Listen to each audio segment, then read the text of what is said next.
So maybe up to. All right, thank you, everybody. In just a moment, we are going to ask people to quickly introduce themselves, but just to give you an idea of who is joining us today, we do have, we had 14 people signed up for the course. A couple of those people are not going to be joining us, so Ian Jones is not going to be joining us. And I think that Chantal may join us at some time during the course, but she's not going to be here for the first couple of sessions. So welcome to everybody. I'm going to turn over just briefly to Latifa, who is going to just remind you or walk you through some of the features of GoToTraining. You've used some of those features already, so you're all off to a really good start. Okay, so I know that some of you are familiar with GoToTraining and because you participated in previous courses, but for those of you who aren't, just to talk about some of the features. So we've got we can share our microphones, we can share our webcams, but as administrators, Ben and I have we can control your microphone. So at times you will find that we have muted you. Although you are unable to unmute yourselves, I would recommend that you please don't, just to avoid any sort of feedback. So just to save bandwidth space as well, our recommendation is that you switch off your webcams unless we ask that you turn them on. So if I could ask everyone to switch off their webcams and to mute your microphone if it isn't already muted. So some other things to consider. There is a chat box in GoToTraining, and we use that a lot. So if you've got any questions throughout the session, even whilst one of us are presenting, then just put your question in the chat box. We are alerted that there's a new message there, and we look at it frequently. If there are any other devices other than your laptop, then please could you ensure that they are not switched on to any other communication device such as Skype or instant messaging, etc., because that does cause feedback. And if your connection is slow where you are and you have the ability to go somewhere else, I know that in the past some of the campuses there are hotspots of Wi-Fi activity.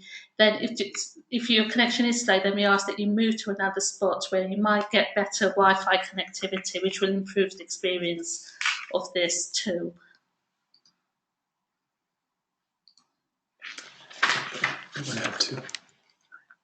Sorry. So during this, during our 8-week session for this course, we are going to be using 2 different softwares. We're going to be using GoToTraining, which is what we are using now. We're also going to be using Skype. So at times, we'll be using both devices during the session. We do ask that that your GoToTraining is installed onto your laptop, and Skype is installed on a second device, such as an iPad or an iPhone. Today, we're only going to be using GoToTraining. In session 2, we will only use Skype. For sessions 3 to 8, we will be using both devices. And you'll be given instruction by ourselves as to when you need to switch from one to the other.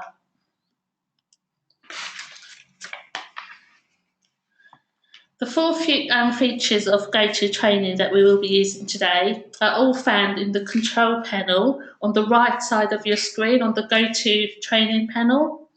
The first is the microphone, which is this one here. Can you do this? This one. The microphone turns your desktop microphone on and off. And as I said earlier, we also have the ability to control it. So from time to time, you might find that it's muted, and that's because we have decided to mute you to allow others to speak. So to speak, either we will turn your microphone on, or we will ask you to unmute your microphone. And once you have finished speaking, if we could request that you please mute your microphones again to allow the next person the opportunity to speak, and that prevents any background noise and feedback. The webcam, which is this one, allows us to see each other. This does seem to be a problem with the webcam today, in that we should be able to see up to 25 people.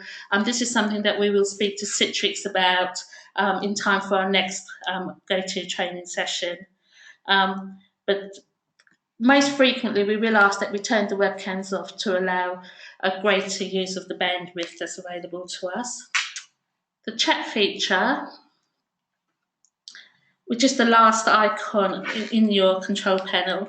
In here, you can type a message at any time during the session. You can send a message just to ourselves, Ben and I, who are the administrators, or you can send a message to each other, or you can send a message to the entire group. So if there was something that you wanted to comment on that was being said, and you wanted to share that comment with everyone, then you can do so.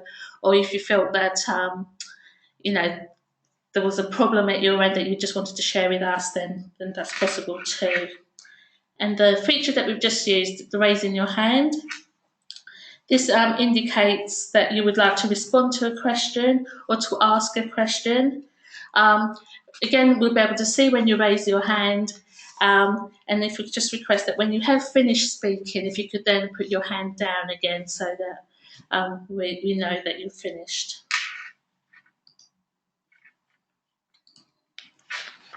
Okay, does anyone have any questions about go-to training that you would like to ask? Please raise your hand.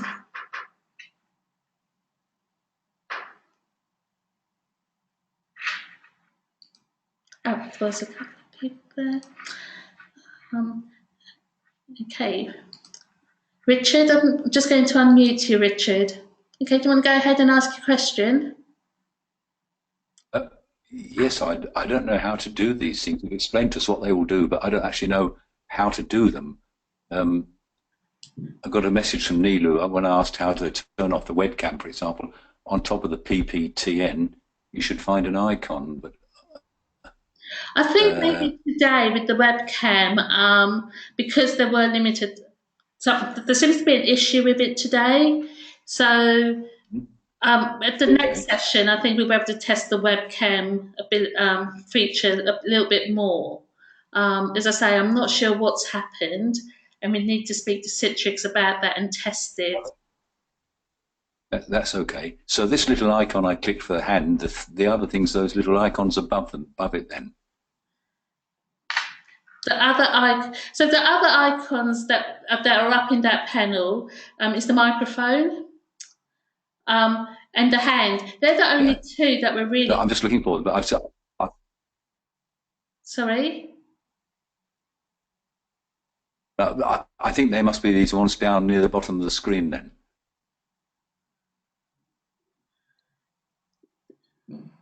The screen.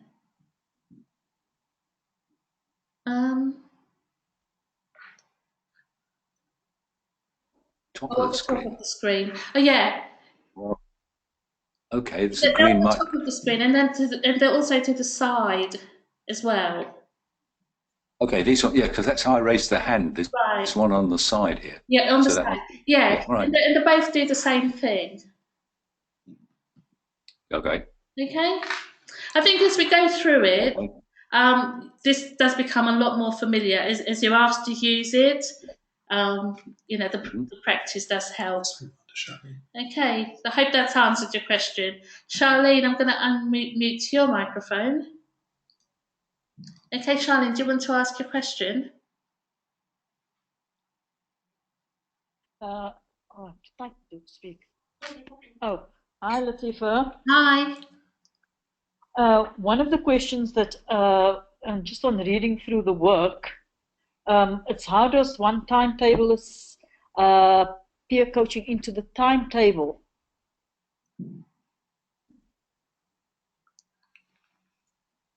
Can you ask your question again? I'm not sure we heard it.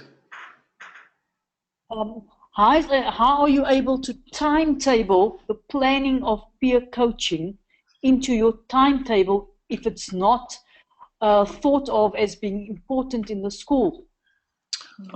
Charlene, we'll get to some of those. That's a really, really good question. And that really, you have to be able to timetable these activities in order to be able to do them. And that is something that we are going to be talking about probably midway through the session when we actually start talking about building your team and planning the lesson study observations. Do know that your heads of school all are supportive of the introduction of this lesson study piece as an aspect of professional growth. You guys will be the first cohort of people who will be trained in lesson study and who will be requesting time to do it. And so it will be something that we will negotiate over time as we begin to introduce. This isn't something we've done before, so there's no easy, quick answer to your question, but we will address it as we go through the course. Thank you. Yep. Okay, you're welcome. Okay, that's it. All right. Okay, thank you all for your questions. All right, guys, at this time, what we're going to do is we're going to ask you each to quickly introduce yourself. What we're going to do is unmute your microphones one at a time, and we're not going to turn your video on because we seem to be having some issues with that right now, but we will unmute your microphone, and we'd like you to use these prompts that you can see up on the screen. So tell us your name, tell us the campus where you work, tell us what your role is, and I'm going to ask you to refer to Learning Log 1.2, which was the second of the learning logs. And if you recorded something there that's a key area that you would like to develop, if you could just share that with us briefly. Okay, so you will need to, I should have mentioned at the beginning of this, that you will need to always have your learning logs with you from that you've prepared for the session. And if you want to take out 1.1 and 1.2, we'll be using the other one in just a moment. But again, we're going to start in just a moment. We're going to work our way down the list, starting with Stephanie.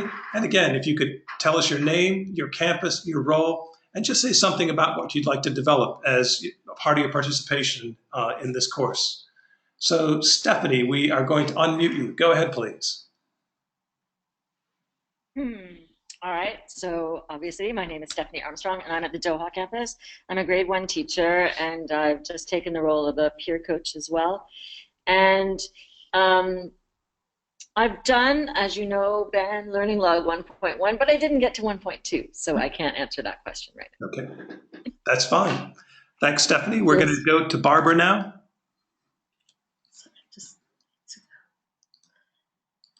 Okay, Barbara.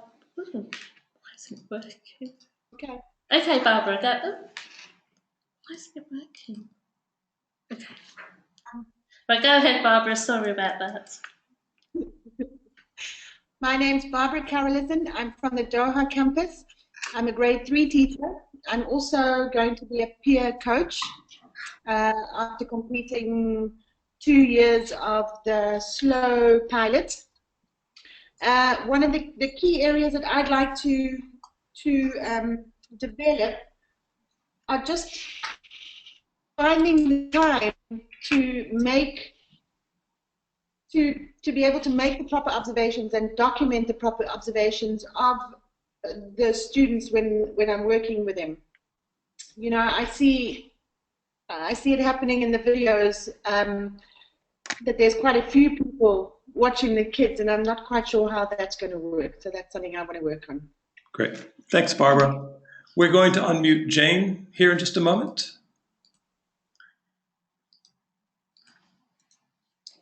Go ahead, Jane. Hi, I'm Jane Fox. I'm at the Egham campus, and I'm the Native Language Enrichment Coordinator.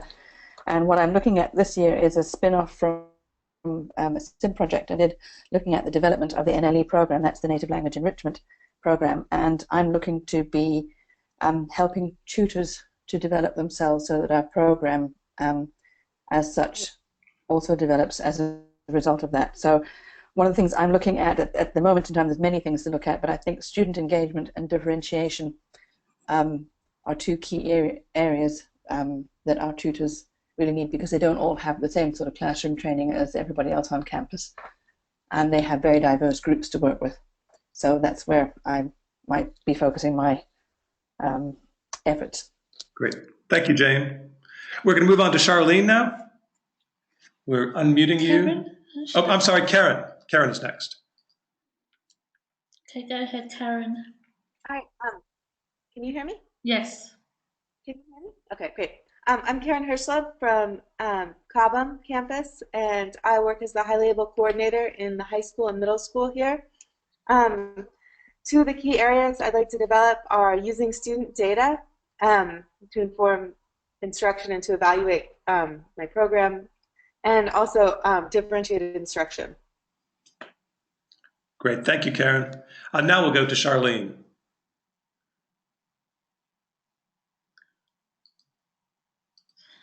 Okay, Go ahead, Charlene. I'm Charlene Herman from the Doha campus. I'm a grade 3 teacher, and I'll also be working on peer coaching this year. And my question is, how do we use the data to formulate a differentiated assessment for the students? Great. Thank you, Charlene. And now we're going to move to Kate.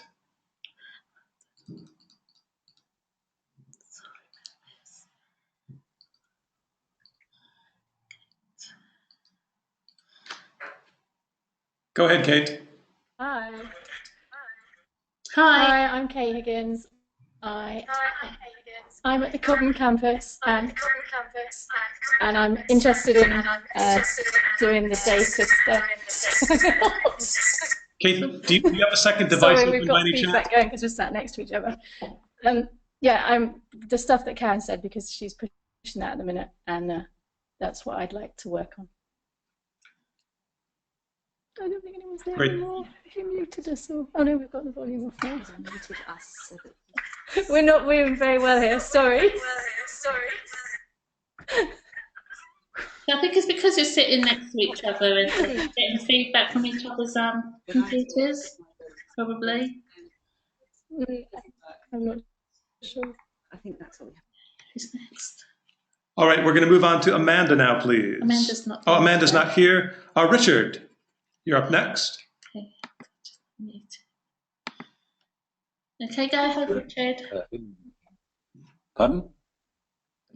Go ahead.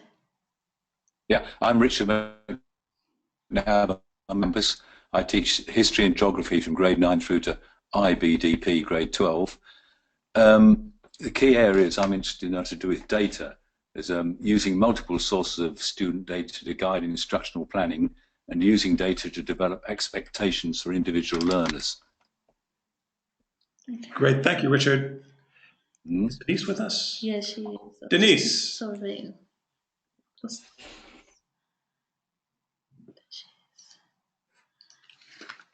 Okay, hi Denise, go ahead. Hi, I'm Denise Nielsen. I teach Language Foundation and Health in the middle school at Cobham campus, and I also help out coordinate the Native Language Enrichment Program. As part of SIM, I've been working on having exit surveys and looking at data to see how the students' increased level of confidence in their speaking a foreign language and how the skills develop. So I'm hoping that I can use lesson study as well as a means of finding out how to reach out to the different type of learners I have. Great. Thank you, Denise. And we're going to move to Mary in just a moment. Go ahead, Mary. Oh, yeah, go ahead, Mary. Hi, I'm Mary O'Gorman. Hi, I'm teaching grade 9 and 10 biology, physics, and chemistry at Hillingdon. And I'd like to look more at the planning and delivery of appropriately differentiated instruction across those two grade groups, but also within learning ability needs in the classroom. Great. Thank you, Mary. And Nilu, we'll unmute your microphone here in just a moment.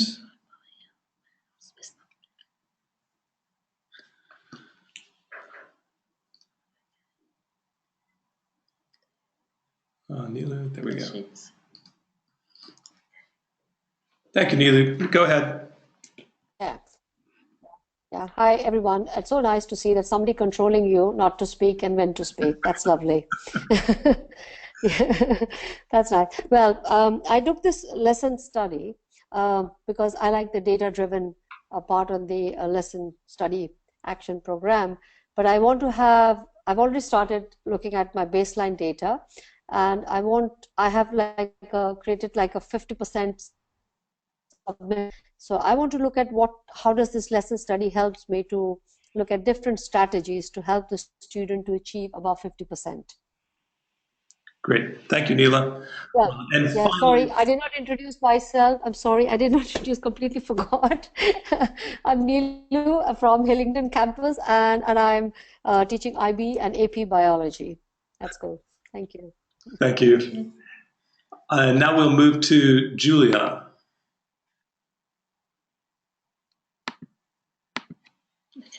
Go ahead, Julia. Hi, I'm Julia. I work in Cobham Middle School. Kate's laughing at me, which is making this more difficult. I'm a science teacher there. I volunteered to be a peer coach, and I'm doing this course because I thought it would help me have some good skills to be a peer coach. I'm particularly interested in finding out how you narrow down people's goals to get so that it's something observable.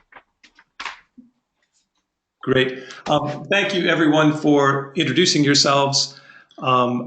Those of you who talked about your involvement in peer coaching and talked about interest in differentiation and better collecting and using student data to inform teaching, I'm hoping that you're going to find some of the things that you're looking for in lesson study. I mean, there is no kind of perfect solution or perfect method for doing these things, but I think that lesson study will take you a long way toward helping you realize some of those goals. I want to just really quickly run through the syllabus. As you know, there are 8 sessions in this course. Each of those sessions is guided by a question. The syllabus that I sent you provided all of the dates that we will be meeting for these online courses. I do want to mention that if you ever find that you need to be absent for one of these days, that you should still complete the course materials that we send you, and that you'll be able to watch a recording of the live session that we do to catch up and fill in any gaps that you might have missed. But please do keep in mind that each session builds on the previous session, and that if you aren't here for one of the sessions, if you could please still really make an effort to complete the work, it'll make it much easier to follow the subsequent sessions. Each Tuesday, we will mail you the materials for the next session. So this afternoon or early tomorrow morning, I will send you the materials for session 2, and you should look for those materials in that same kind of cycle. So after every session that we have online, I will send you the materials for the next session. Every Wednesday as well, we'll send you the joining directions for GoToTraining. You do need to please join the session before you come back on, so you can join the session, sign up for it, and then come back and pick up the session live that evening. By signing into the session ahead of time, we'll actually send you reminders that the session is coming up. So it may help you also remember that this is happening. Today is session 1, where we'll be introducing lesson study. In session 2, we're going to be framing the lesson study question, and I'll say more about that at the end of today's session. In session 3, we're going to look at some of the research methods and materials. In session 4, we're going to talk about reviewing relevant student data. Session 5, we'll look at actually planning the lesson study lesson. In session 6, we're going to look at some of the techniques for observing learning, so different techniques for observing students who are taking part in the research lesson. Session 7, we'll talk about how we discuss or debrief after a lesson study research lesson. In the last session, we'll talk about evaluating the outcomes of your lesson study experience. So to get us started right now, if you could use the chat box and just type in one thing that you know about lesson study coming into this course. Just one thing, type it right into the message box at the bottom. Okay.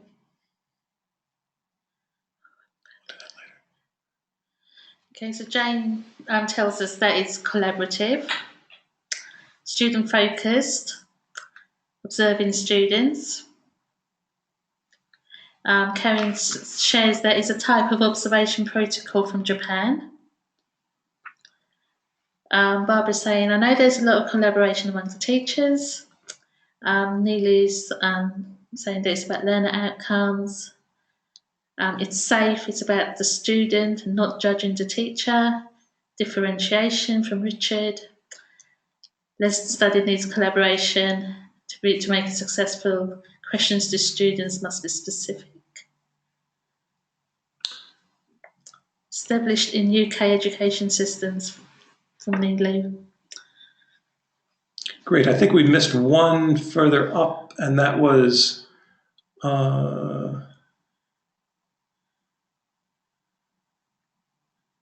Denise said it's a more comfortable way of having peers help you become a better teacher based on student needs.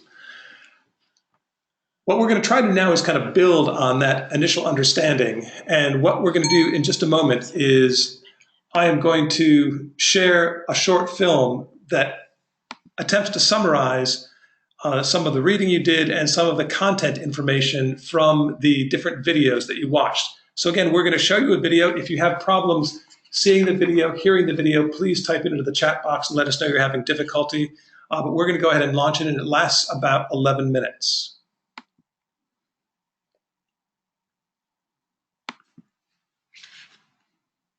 Hello, and welcome to the first of 8 sessions, designed to help you build the knowledge, understanding, and skills you will need to engage in lesson study. I'm Ben Wren, the head of the Center for Inspiring Minds. This short video will introduce you to lesson study. It is one of several resources provided to support the online Getting Started with Lesson Study course developed by the ACS International Schools community. If you are enrolled in the course, please refer to the course guide for additional information and resources. In part 1 of this Introducing Lesson Study video, we will be defining lesson study and discussing its history. Lesson study is a teaching improvement process focusing on teachers' co-development of practical knowledge. It is intended to build teachers' professional knowledge of their subject matter and effective pedagogies and teaching strategies. Like action research, lesson study is grounded in teachers' daily practice. Lesson study addresses identified education goals and learner outcomes. The result of lesson study is professional growth, the development of practical knowledge that teachers can use to improve teaching and learning. An important characteristic of lesson study is that it is informed by relevant evidence, including current research about effective teaching practices and student data. Although slightly less formal than literature reviews associated with action research, effective lesson study begins with an understanding of the effectiveness of the pedagogies or teaching strategies that will be used, as reported in the academic literature and professional publications.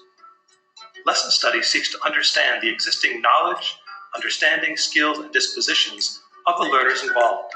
It builds teachers' skills for observing and responding to learners' individual responses to a lesson or activity.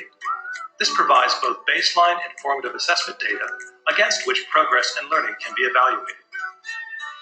Another important characteristic is that it is practitioner-led and collaborative. Lesson study teams form around practical challenges that are shared by a group of educational professionals.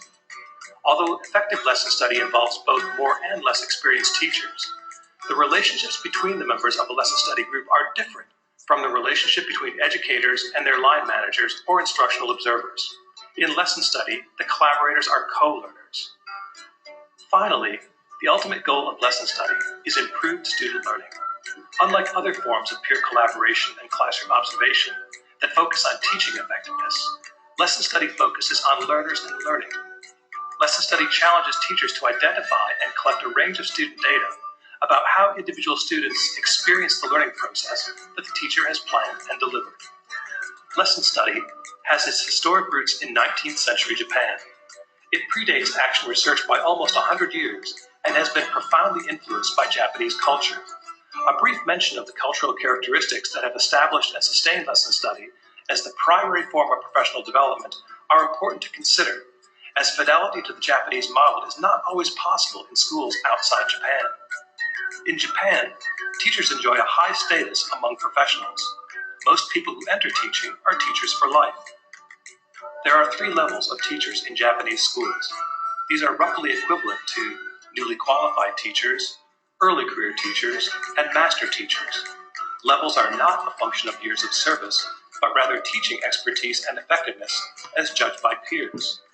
They are not performance evaluation systems as we would recognize them, but rather peer support systems more similar to coaching models, aimed at supporting one another and the faculty's continuous collective improvement. Japan has a national curriculum that is highly prescriptive, with standards and learner outcomes that are shared across all schools. In comparison to curricula in places like the UK or US, the Japanese national curriculum emphasizes depth over breadth. The curriculum is supported by textbooks and resources that do not vary significantly from publisher to publisher. This is in part because there is a central lesson structure around which all lessons are organized. For example, every lesson begins with an introduction, a hatsumon, and ends with a step-by-step retelling of the learning that has taken place, a matsumon. This is supported by a sequenced visual display of the learning called a bansho.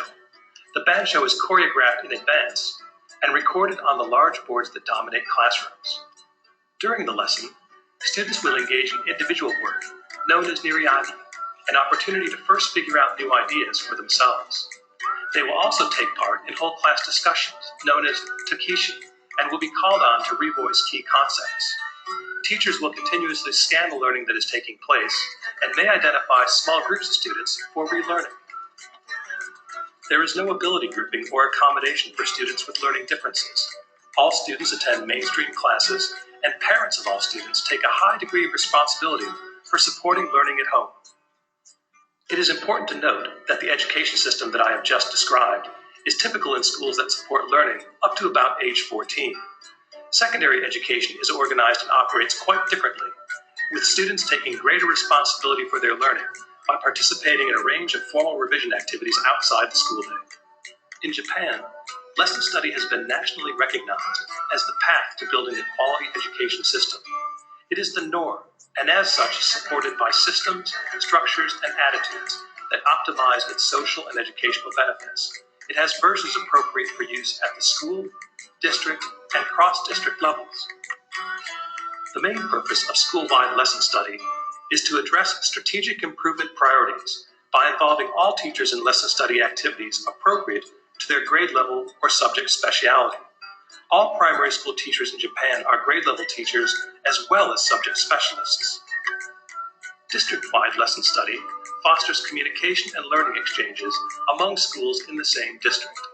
Teachers from visiting schools observe research lessons and participate in the post-lesson discussions. Cross-district lesson study showcases exceptional practice and is intended to influence curriculum content, scope, and sequence. Research lessons are presented on stages in large conference venues, and hundreds of teachers are involved in post-lesson discussions.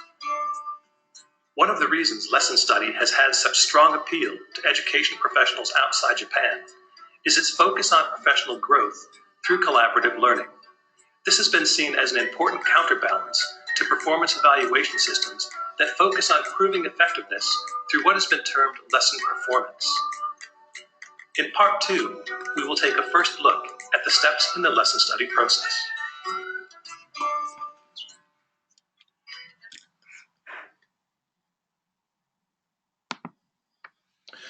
All right, before we begin our discussion, I wanted to share a graphic with you, and it's a really informative graphic because it actually speaks to a question that we already had earlier in the session about finding time to do some of the things involved in lesson study. In this graphic, this is a comparison of the ways that US, and in this case you could substitute UK for US, but the ways that US teachers spend their time versus the ways that teachers in the Japanese system spend their time. And one of the things that you'll notice we start right at the top is the amount of time that teachers spend finding or writing curriculum to align with standards. In US and UK systems where teachers are developing the curriculum, they spend an enormous amount of time doing this. In Japan, because the curriculum is so prescribed, they spend a very small amount of time actually designing curriculum. Moving down the graphic, we look at then the time they spend planning lessons individually. And again, a big difference. In the US and UK systems, teachers spend much more time planning lessons individually than they do in Japan. And again, we see the flip side of that with planning lessons collaboratively just below that. So a relatively small amount of time doing collaborative lesson planning in the US and the UK, and an emphasis on collaborative lesson planning in Japan.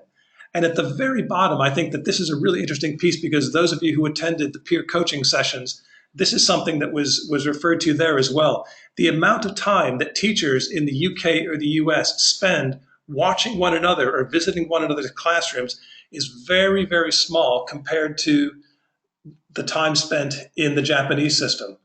And so you can begin to see that this is what we're trying to do, is we're trying to take some structures that weren't necessarily designed for the US and UK system and think about how we can adapt them for use.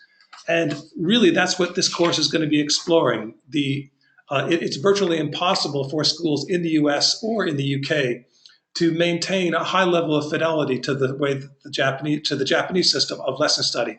And so this is really about proposing and reinventing the way that we approach lesson study to be able to fit our unique context.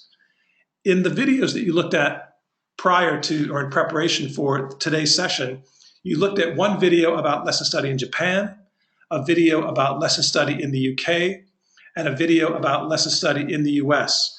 And what I'd like to do now is, again, if you could all pull out your Learning Log 1.1 and refer to this in the next part of the session, we're going to do a structured discussion around the See, Think, Wonder questions. And in just a moment, I'm going to invite 4 people to respond to what they saw when they watched those 3 videos. And remember, when we're talking about what you saw, we're talking about your observations, not your inferences. So the things you actually saw teachers and students saying, doing, or the things that observers were saying and doing. I am going to call on 4 people, and I've broken you up into 3 groups because some of you are going to do the See question, some of you are going to do the Think question, some of you are going to do the Wonder question. And I apologize if I'm asking you to reply to one of those questions that you may not have thought was your strongest suit.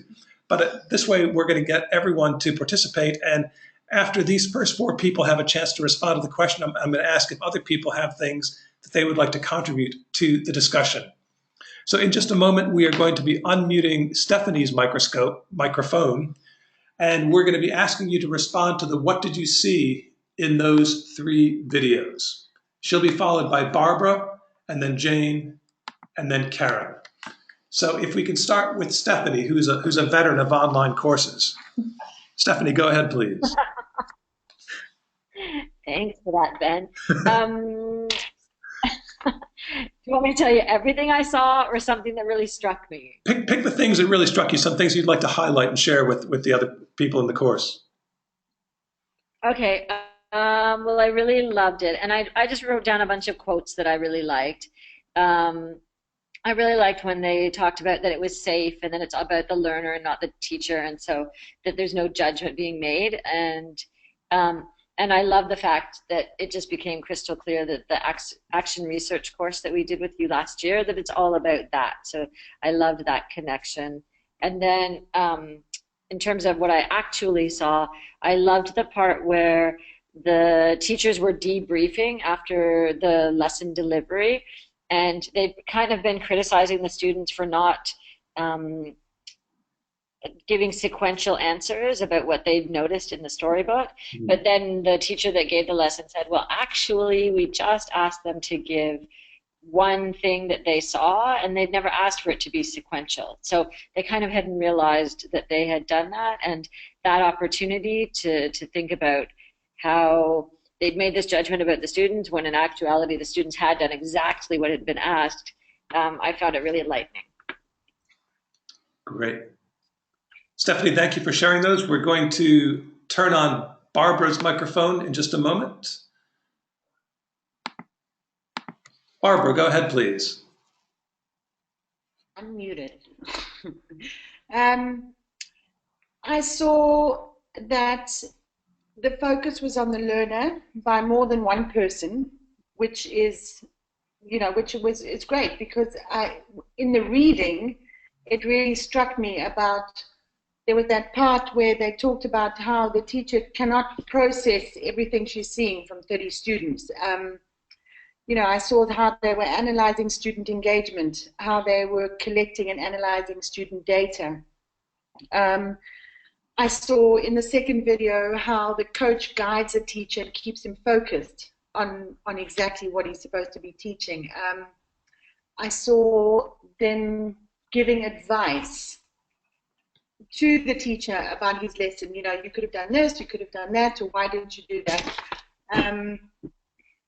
And just that also I saw teachers working together and looking at new teaching practices, looking for the good in lessons, and yet giving constructive feedback on what went wrong.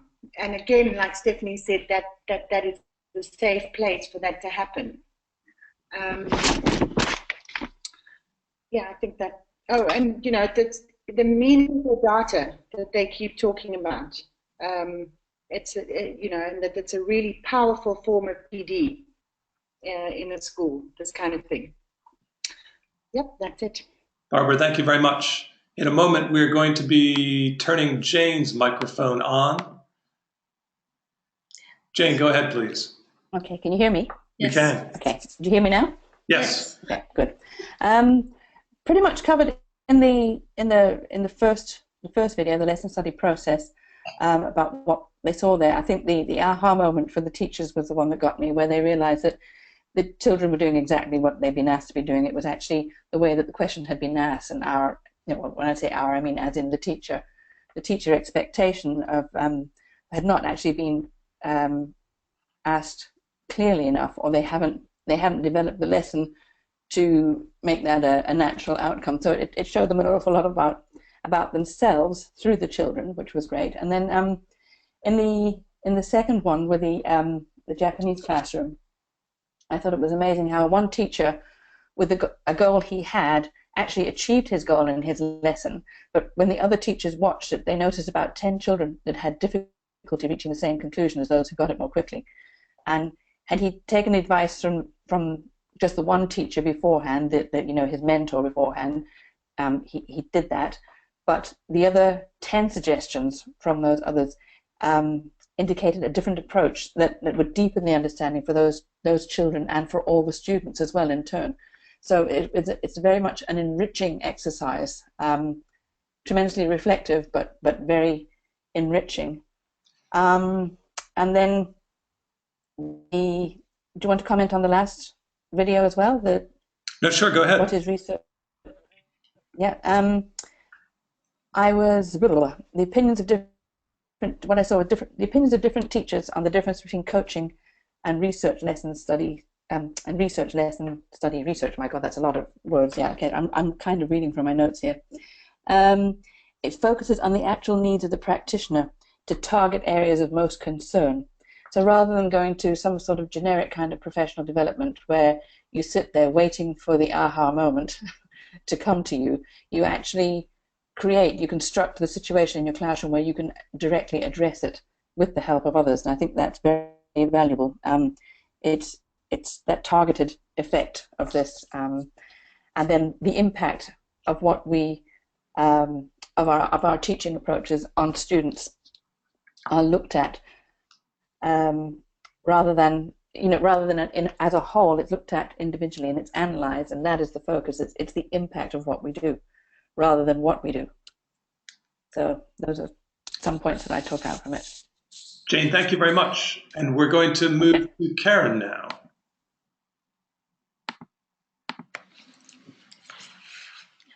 Karen, go ahead. I feel like people covered most of what I saw, but I guess I would just say that there's a real focus on collecting data about student thinking in the observations, and then also it seemed that the observations were really comfortable for the teachers and students, and the work was really collaborative. And other than that, I feel like everything that I had was covered extensively. Okay. Karen, thank you very much.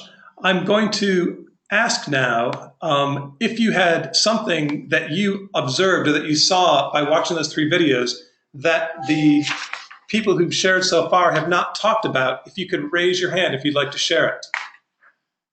So again, we're looking for things that have not been noted or observed so far. And again, if you raise your hand, we will unmute your microphone.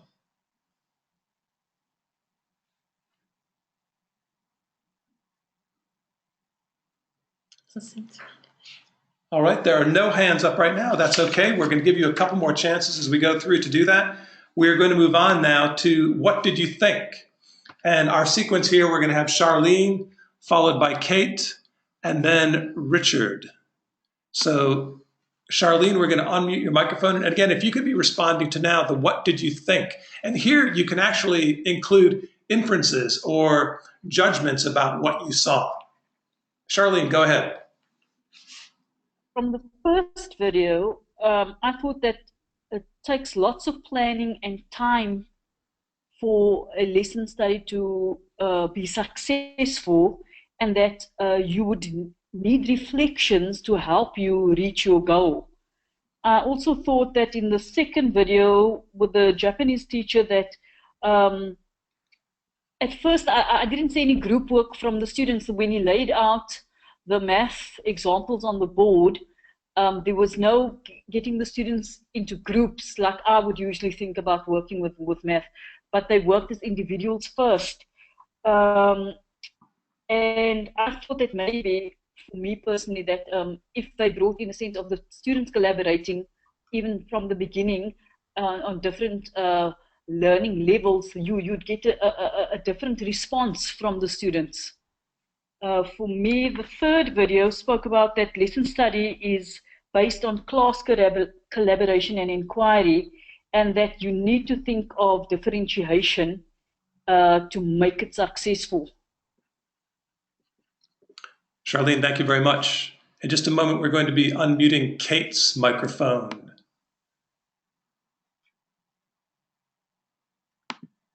Kate, when you're ready, go ahead.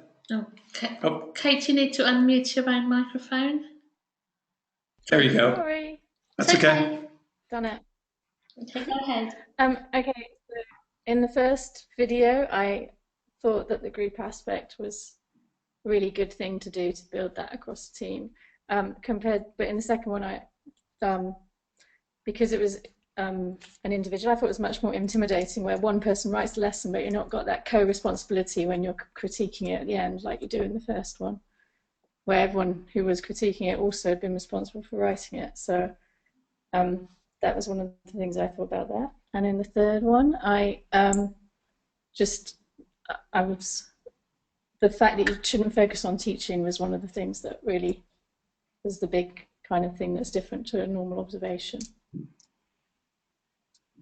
Great, Kate, thank you very much. Richard, please. We're going to unmute your microphone here in just a moment.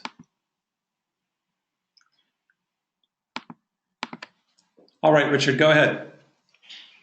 Well, with the first one, I thought the focus appeared to be much more on general practice rather than on a specific lesson. So it's something to be gained from it, whatever lesson you're thinking of doing. Second one, I noticed how quickly the students grasped what the teacher wanted them to grasp, but that was at a very individual level, as somebody else was saying. And there didn't seem to be much difference between the teachers and the students, which I thought was a good thing. Actually, I spent quite a lot of time trying to work the sums out for myself, so I learned something from it. I'm afraid the third one, I didn't write any things down. So.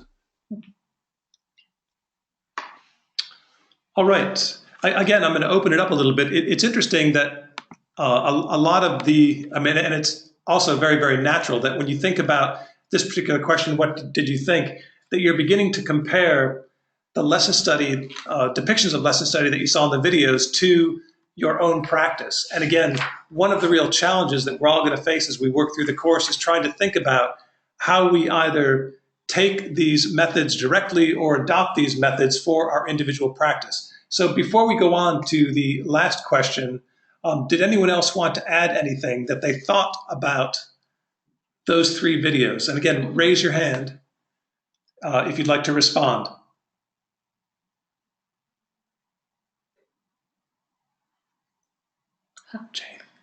Jane, we're going to unmute your microphone. All right, go ahead, Jane. Always, Jane. Always, Jane. Right.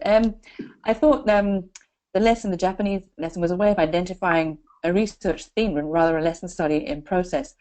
Maybe a starting point, because identifying your research theme is obviously one of the steps that's important. And having that, had the lesson been planned collaboratively to begin with, the teacher could have capitalized on the learning outcomes better.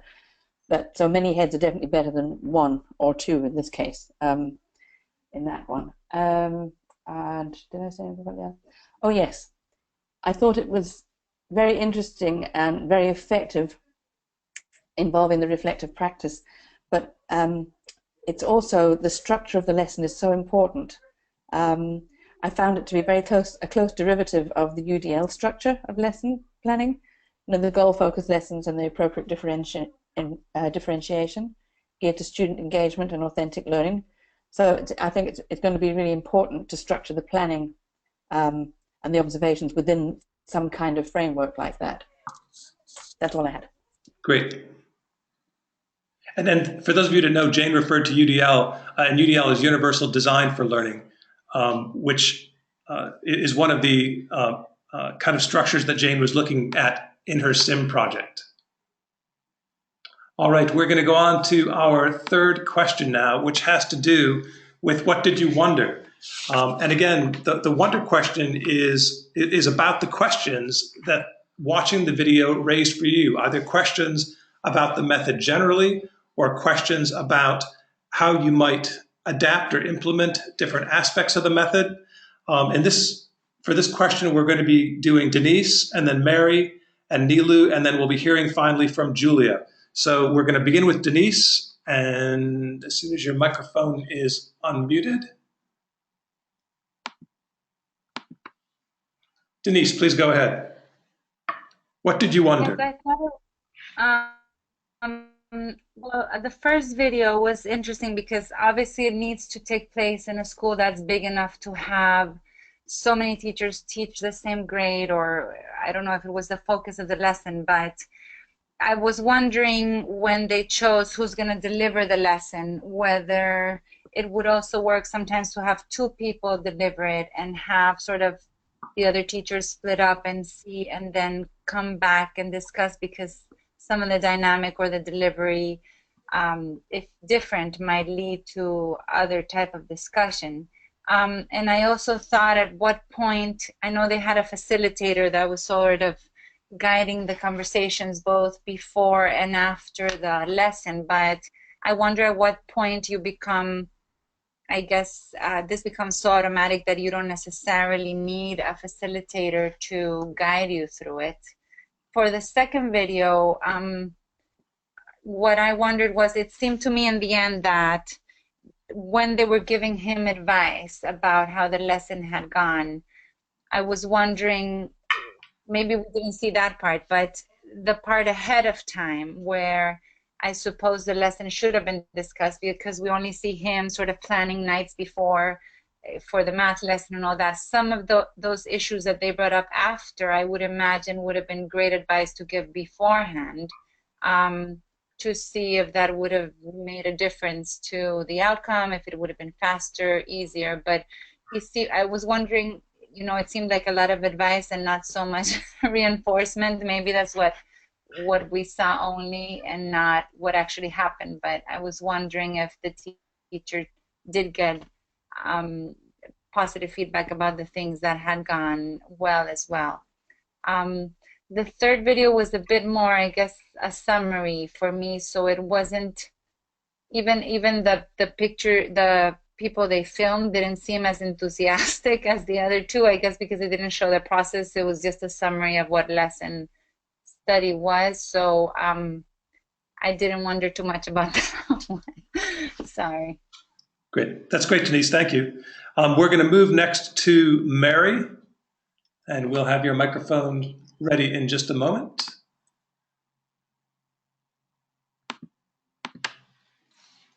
Oh, Mary, if you unmute your microphone, please, on your desktop. There you go. Go ahead. Okay. Yeah. Hi. Okay. I just wondered in general about the collaborative aspect of this, in terms of how can the students themselves work in collaboration with the teacher to help develop the element of the curriculum that the teacher is trying to communicate. I'm sorry I didn't get to watch all of the videos, but from the conversation and from the general aspect to this, that would be my question at the moment. Great. Thank you very much. And Nilu. Thank you. We'll have your microphone ready in just a moment. Go ahead, Nilu. Hi. Yeah, hi, Ben. The second video which was shown here was the one which you showed us in our school when you came down to explain what this lesson study is, I remember. Yes. That the Japanese teacher teaching the maths, from that I remember. I had a big question there because I was wondering, you know, it's a good practice, definitely collaborating with other teachers in the subject, in that subject, and then planning it how to actually deliver it, what's the best way. But looking at a structure of our schools, it's a small school, we're not a big school. And I'm going back to the diagram which you had shared with us just before you started asking us this question, before this worksheet, was that triangle about the US and how does the Japanese, you know, people plan, how much time is spent on different aspects of in the school for developing a curriculum. So I was just wondering here, my question for all the 3 videos is fantastic. It's very inspirational when you look at this thing. But as I'm an IB teacher, I'm also thinking we have so much curriculum to cover, so much content. It's a content-driven course.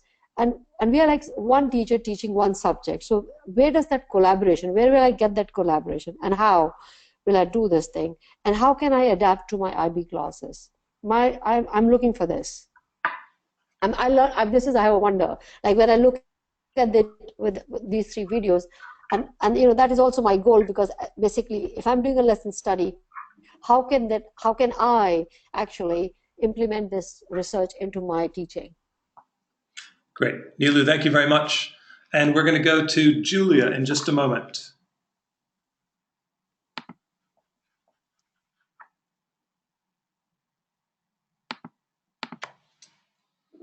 Julia, if you'll turn on your microphone on your desktop. There you go. Go ahead, please.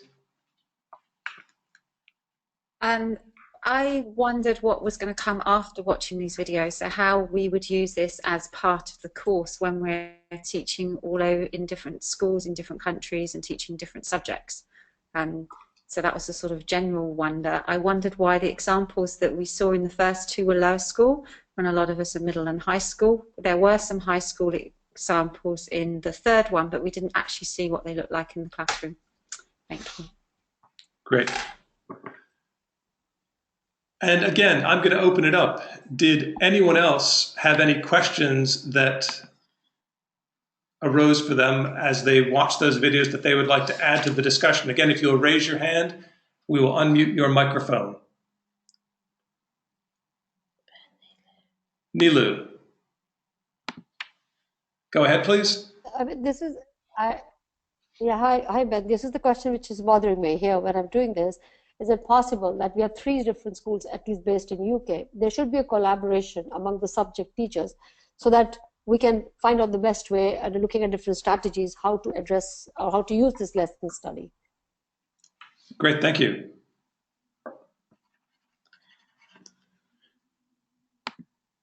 Anyone else?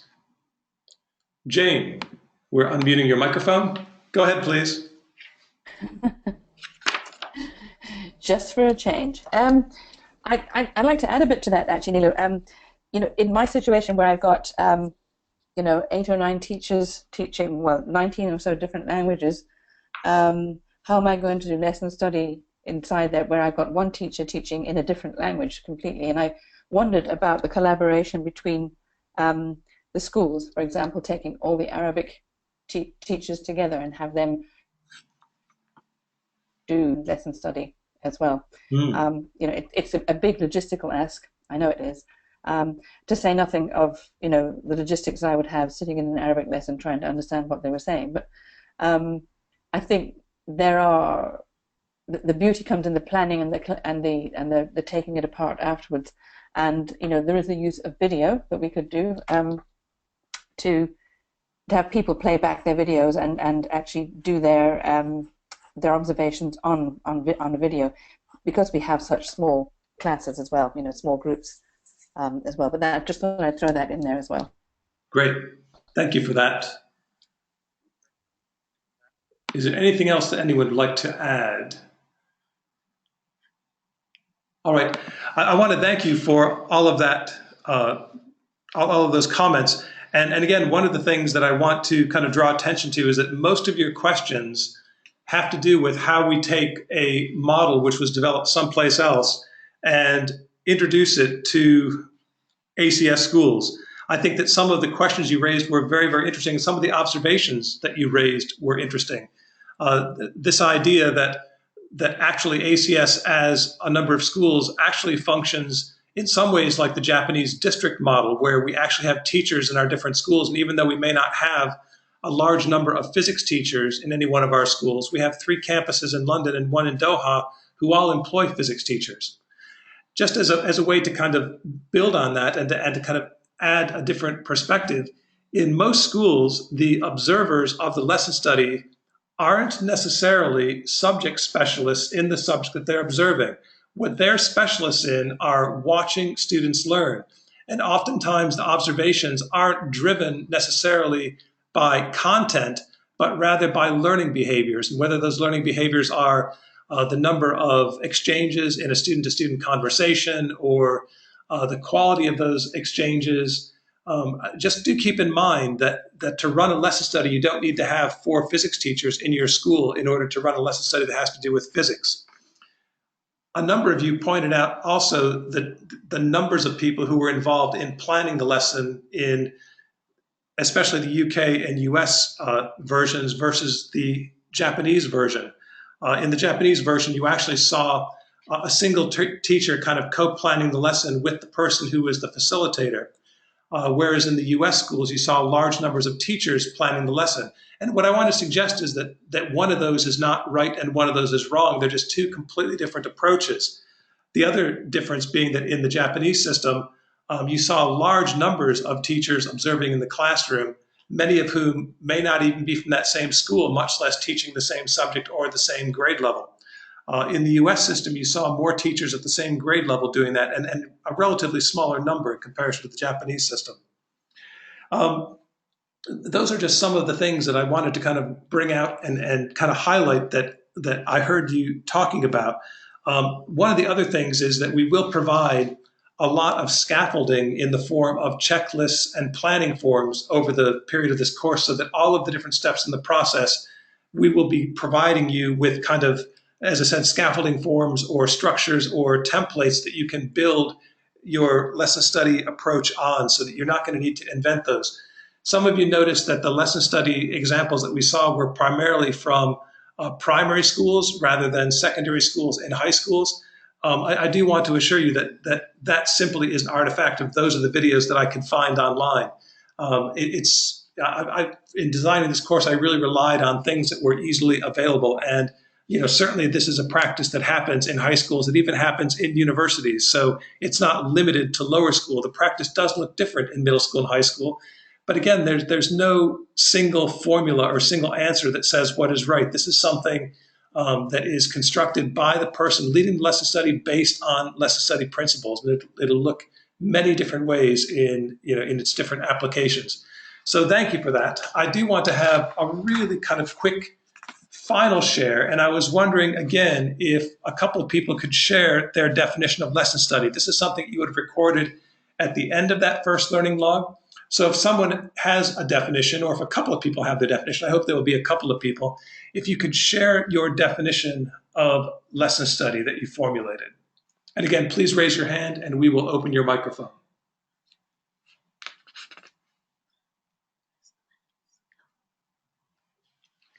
Charlene, we're unmuting you. Charlene, go ahead. To me, I thought that lesson study must be collaborative and has to become part of the ethos of the school for it to be successful. Great, thank you very much. Who would like to add their ideas about this definition? So Jane has actually typed something into the chat box. Do you want to go up and Julia has as well. Oh, that's Julia's. Yeah, so Julia's typed into the chat box that teachers observing students while a lesson is being taught, and then a conversation afterwards to reflect on what has been learned and how learning could be enhanced. Jane's contribution is a classroom-based research-themed approach. Sorry, another chat just appeared. Approach to targeted practice reform that focuses on a deeper understanding of the impact of practice on specific student learning outcomes. This is achieved through collaborative planning, observation, data collection and reflection, and has the potential to develop collegial team Ooh, where's the- I'm sorry, collegial team learning as a means of shared professional development. Kate has said that planning data gathering and reflection are specific to a single lesson. And Nilu is saying that collaborative planning, research and reflect upon the practice. Great. Thank you all for that. And we will continue to build on those definitions and expand those definitions over the course of the next 8 sessions. So I want to point out that there is a third learning log that was included in your pack, Learning Log 1.3. After every session, we will give you one of these learning logs where we are asking you to record your learning points. This part of the task is completely optional, so it's something you can choose to do or not to do. I can say that in the past, people who participated in other courses have found these a very useful kind of record of their learning. And if you're not sure what to write in this space, you can use these 3 prompts. You can think about how what you did that week connects to your current practice or your current thinking. You can think about how it extends your current practice or thinking. And again, you can think about the challenges that it presents or the questions that it raises. Again, this final learning log is something that you can decide whether or not it's right for you. If it is, please use this to record your learning. And if not, you'll probably be recording it in other ways. Yes, just want to say it's not something that we share. And Latifa reminded me that we don't share the information on your learning points. What you write on this learning log is something that is just for you. We won't ask you to share that information with other people. Finally, I want to say just a little bit about next week's session because it is a little bit different. What we are going to ask each of you to do is to use email to schedule a one-to-one meeting with me. This one-to-one meeting is about 20 minutes. I have sent you or will send you some possible dates for doing this. I'm going to ask that you complete your session 2 assignments before that meeting takes place, because at that meeting we are going to be discussing your research question. And we're going to be doing that in a one-to-one way. The research question really is central to your getting the most out of the course. And so we want to make sure that everyone has a good, authentic research question that is grounded in your practice.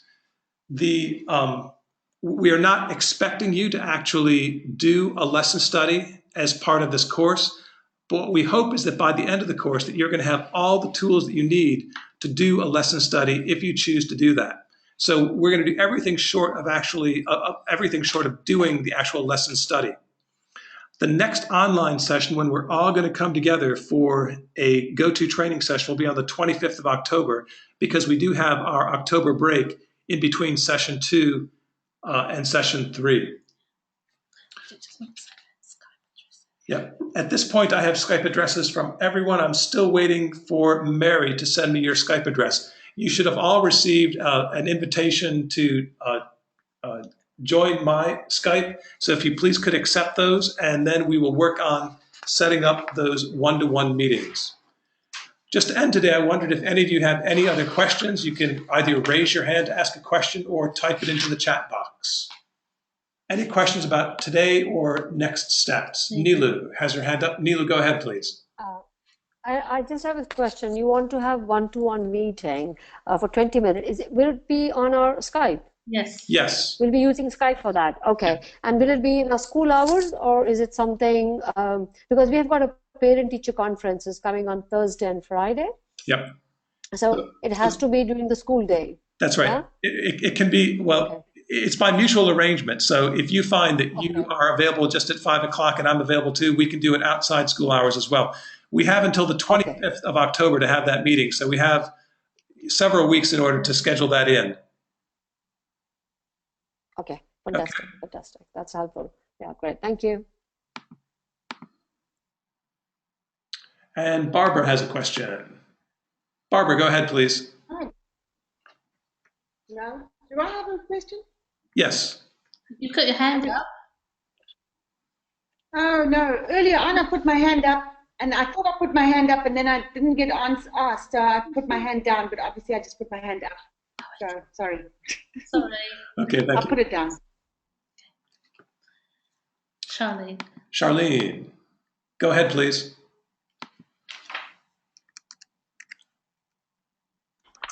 Ben, Yes. For people for us, the time difference, are you able to do it at night? I am. You know, later in. Yep. Up until about 9 o'clock in the evening, I can do meetings. Okay. Okay. Thank you. Yeah, no problem.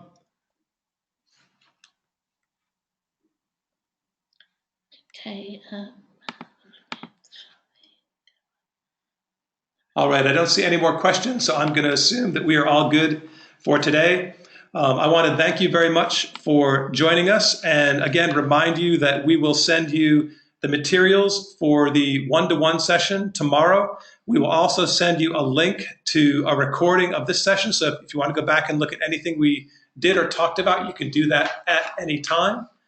Thank you all very much. Please feel free to contact us anytime in between sessions as questions arise, and we look forward to seeing you soon. Thank you very much. Thank you.